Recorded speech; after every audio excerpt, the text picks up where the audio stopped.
Welcome to Sacrilegious Discourse. I'm husband. And I'm wife. Together we're reading the Bible for the very first time.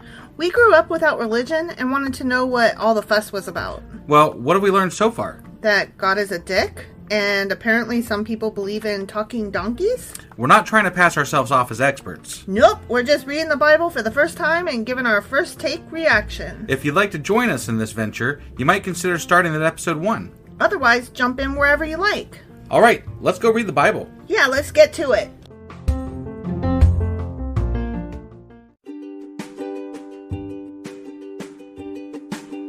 Hey wife, did you know that Anchor is sponsoring our show? Really? Don't we use Anchor to distribute our podcast on Spotify and Apple Podcasts? Yeah, and we are on just about every other platform available as well, thanks to them.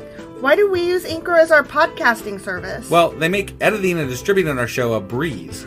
What if one of our listeners wants to start their own podcast? Then they should head over to anchor.fm or download the app to get started. Awesome! You guys should go do that right now!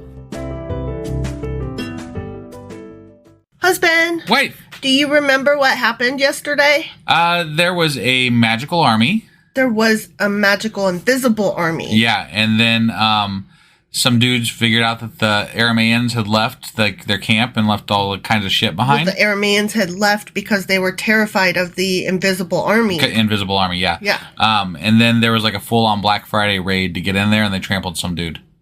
Yeah, they did. Like, it was like the doors opening at Walmart, and somebody, died in the scramble for all the shit. Yeah, and the lepers were happy. The lepers were happy. And that was that. Yeah.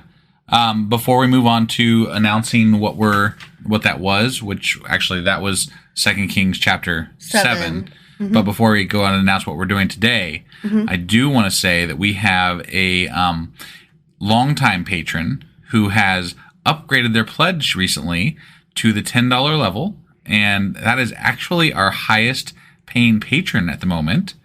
And that Who is this magical legend? Right. So thank you, Lindsay D. Lindsay, thank you so much. Yeah, no, I mean, it's amazing. Whenever we get something like this, it's just the greatest. We haven't really been focusing on it, but honestly, we utilize everything that we get towards stuff that we're doing for our podcast, and the appreciation can't be said enough. Like, it really does help us out.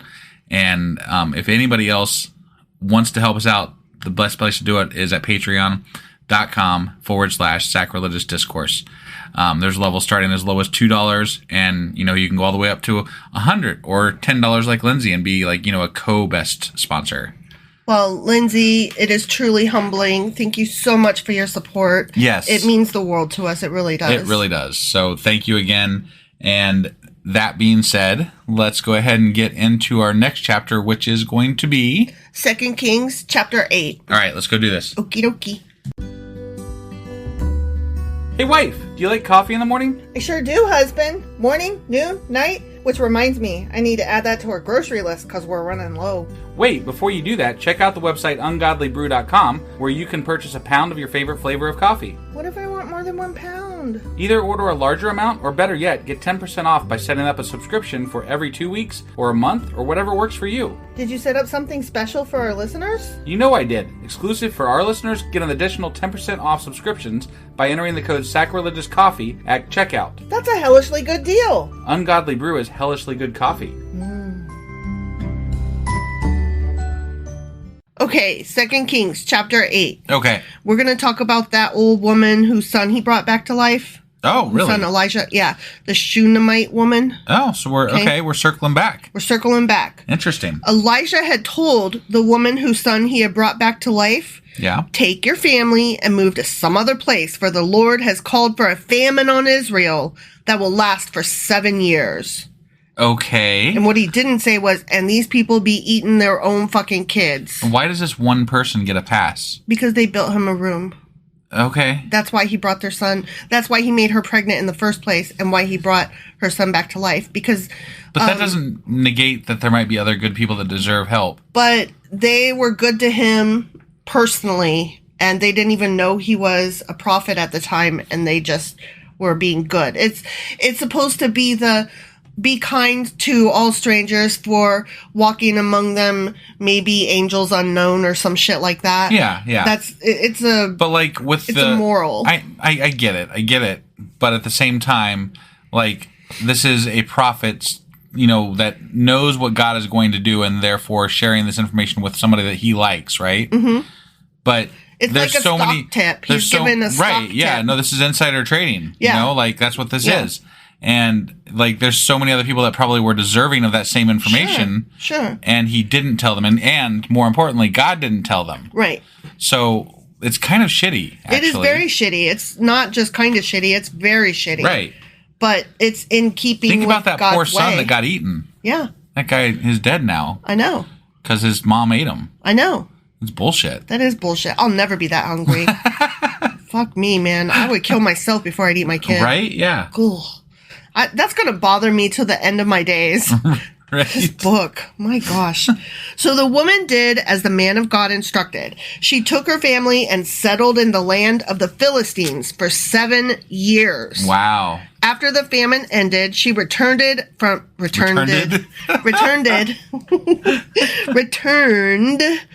the land of the Philistines, and she went to see the king about getting back her house and land.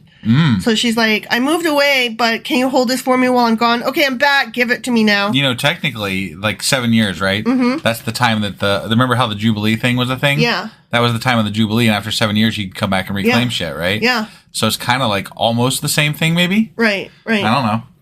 As she came in, the king was talking with Gehazi. That's the one that... Wait, he's the one that's going to be a leper now. Yeah, right? that was Elijah's stealing servant. Yeah. Yeah. Okay. So the king was talking to Gehazi, the servant of the man of God. Right. The king had just said, tell me some stories about the great things Elisha has done. And Gehazi was telling the king about the time Elijah had brought a boy back to life. Oh, that's convenient. She walked in while he's right telling then. that story. At that very moment, the mother of the boy walked in to make her appeal to the king about her house and land.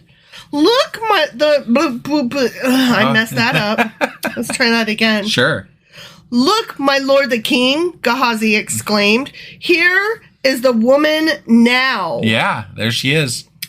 And this is her son, the very one Elisha brought back to life. Wow. That's just, like that is such serendipitous timing there. Serendipitous is an underrated word. Yeah, right. Yeah. So good.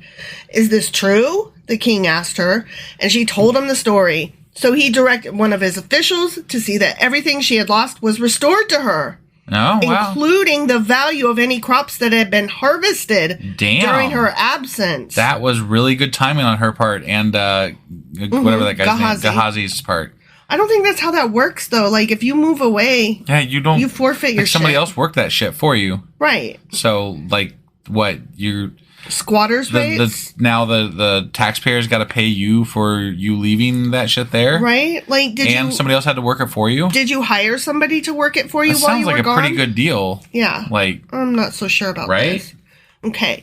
Elijah, this is the next section. Okay. Oh, and one more thing. Mm-hmm. The king apparently likes Elisha again because he was going to kill him like 2 chapters ago. Mm-hmm. Mm-hmm. Okay. I'm just clearing that up because, like, he was ready to murder the dude, chop his fucking head off. Right. So... Yeah, I have no idea. It seems to go back and forth. Right. Elisha went to Damascus, the capital of Aram, where King Ben-Hadad lay sick. When someone told the king that the man of God had come, the king said to Hazael, take a gift to the man of God, then tell him to ask the Lord, will I recover from this illness? My guess is no. I know, right? Right. So Hazael loaded down 40 camels with the finest products of Damascus as a gift for Elijah. He went to him and said, your servant Ben-Hadad, the king of Aram, has sent me to ask, will I recover from this illness? Mm-hmm. And Elisha replied, go tell him you will surely recover. Oh, so he is bribable. But actually, the Lord has shown me that he will surely die. Wait, why is he going to have him lie to him? I'm telling you the truth, but I want you, servant person, to go lie. That's dumb. I'm telling you, servant person, one thing, but servant person, I want you to go say something. Prophet of the Lord, mm-hmm. The Lord is telling the prophet to tell him to go lie, which is not a good thing to do. Yeah. But he wants him to do it anyway. I don't understand. Right? Elisha stared at Hazael with a fixed gaze until Hazael became uneasy. Yeah, I mean, if you stared at me with Like, a fixed gaze, I'd I'm become uneasy staring too. at you. I'm Right? like, go tell a lie. Yeah. And now I'm When you staring stare, at just- you. you just I'm gotta stare. staring. I'm staring. And my Oh, ear. Yeah. you turned your head away to scratch your ear. I know. How am I supposed to stare at you when You can't. I didn't let you. Nope. Yeah. You Sorry. thwarted my stare. I did. I thwarted it. Then the man of God started weeping. The fuck? I mean, should I have started crying when you turned your head? You can, you're welcome to. What's the matter, my lord? Hazael asked him. Elisha replied, I know the terrible things you will do to the people of Israel. You will burn their fortified cities, kill their young men with the sword, dash their little children to the ground, and rip open their pregnant women. Wait, oh my God. What? Who's going to do this?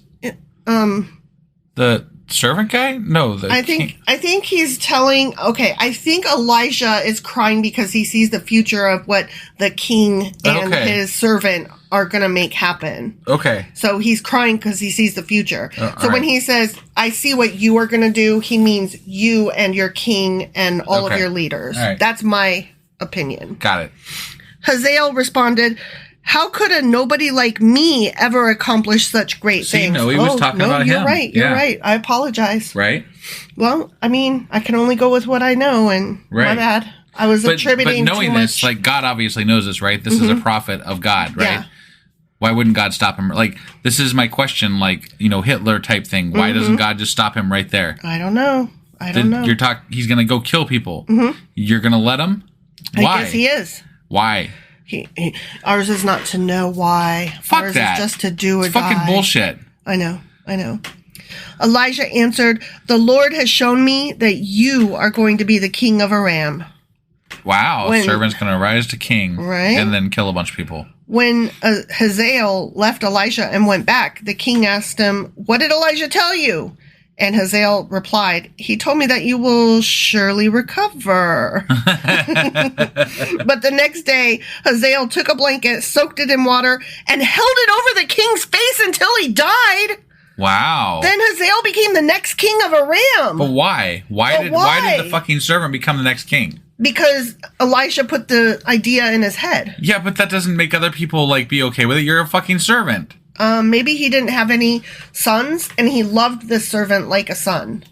Or maybe the servant was like a leader who already had a lot of people that believed in him. Maybe he was the one that took care of business. Maybe. And so everybody was like, you should be the king now. And he was like, oh, okay. And he's like, I'm going to go make that shit happen right now. He's pretty ruthless there. Yeah, that was disgusting. Yeah. He just was like, I'm going to be king? Okay, let me make it fast. Right. Let me make it happen faster. Yeah, he definitely was not down with waiting. Jehoram, son of King Jehoshaphat of Judah, began to rule over Judah in the 5th year of the reign of Joram, son of Ahab. Call me Ishmael, king of Israel. Shut up. It'll never not be funny. I mean... It's true.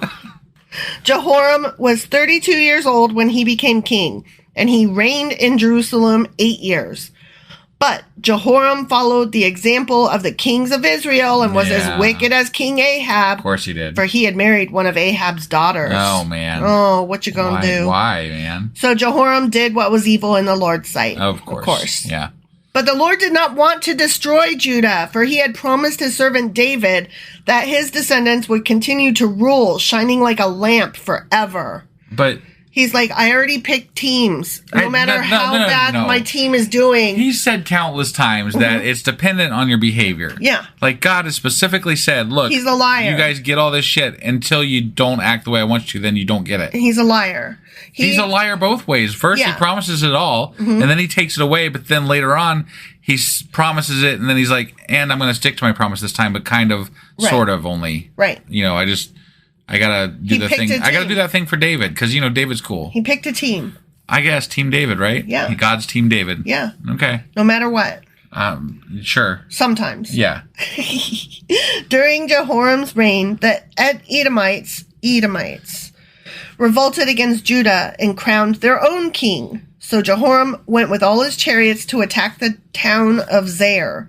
The Edomites surrounded him and his chariot commanders, But he went out at night and attacked them under cover of darkness. That always works, you know? Mm-hmm. You got to get those, like, special night torches that light the way in the night for you. Yeah. And they help you win battles at night.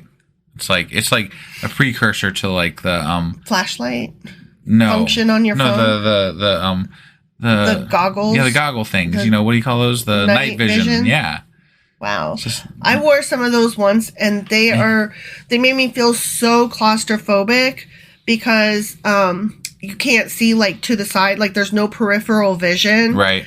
And it really creeped me out, and I almost fell off a cliff. Yeah. With them on. Yeah. That's not good. No. I'm glad you didn't fall off the cliff. I was not meant for land nav courses, and I was not meant for overnight bivouacs. Right.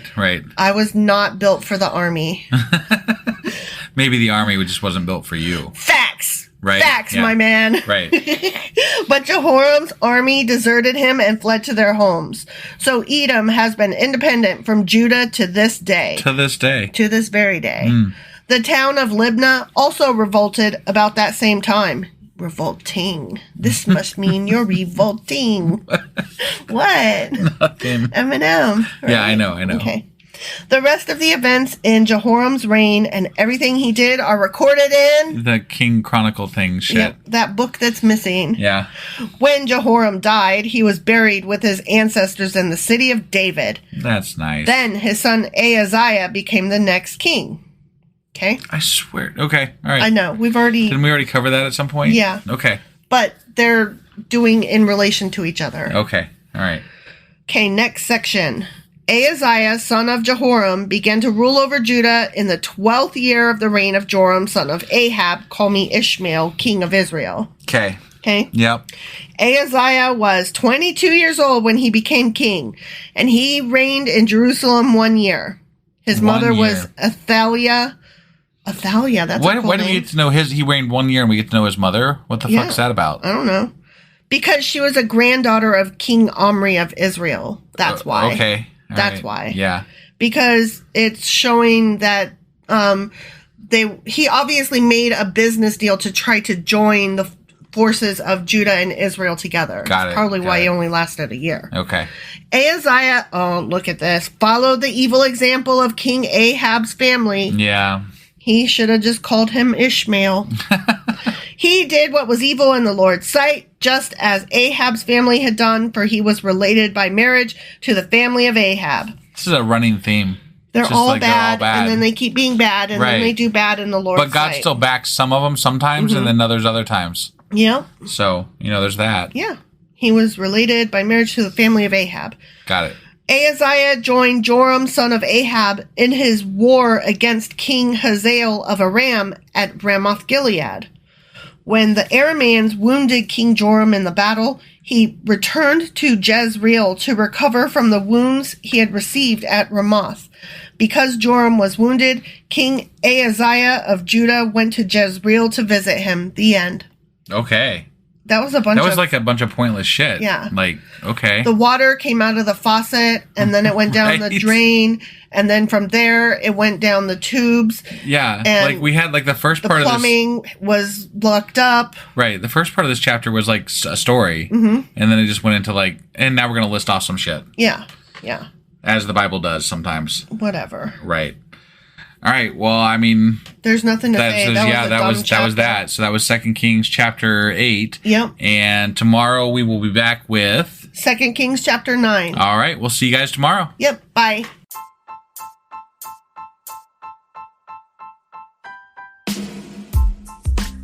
Hey, wife. I guess that's the end? But husband, that's just sad. It doesn't have to be. We are on lots of social media platforms like Twitter. Our handle there is sacrilegious_D. For D's nuts. Oh my god.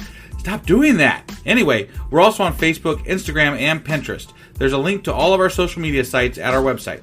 Ooh, we have a website? Yeah, it's sacrilegiousdiscourse.com, where you can also find a link to our merch shop. We have a merch shop? Yep, we have podcast-themed clothing, mugs, notebooks, and more, as well as an atheist and science-themed products. Wow, our fans should really go check that out right now. Definitely. They can get in touch with us by sending an email to sacrilegiousdiscourse@gmail.com. But before they do that, we could really use some help. Oh yeah? With what? Well, it's not free running the podcast, and we need some financial support in order to get better equipment, which will free up time so we can concentrate on our podcast and our fans. Okay, so what should they do? Head over to patreon.com/sacrilegious discourse and sign up as a contributor on our podcast. Supporters there receive additional bi-weekly episodes that we record just for our Patreon members for as little as $2 a month. Also, we'd really appreciate it if you would like and subscribe on whatever platform you're using. And Apple Podcast reviews help us out tremendously. Like and subscribe. Leave an Apple review. Join us on Twitter. Support us on Patreon. That's a lot of instructions. Don't forget to say thanks. Thanks. Okay, bye.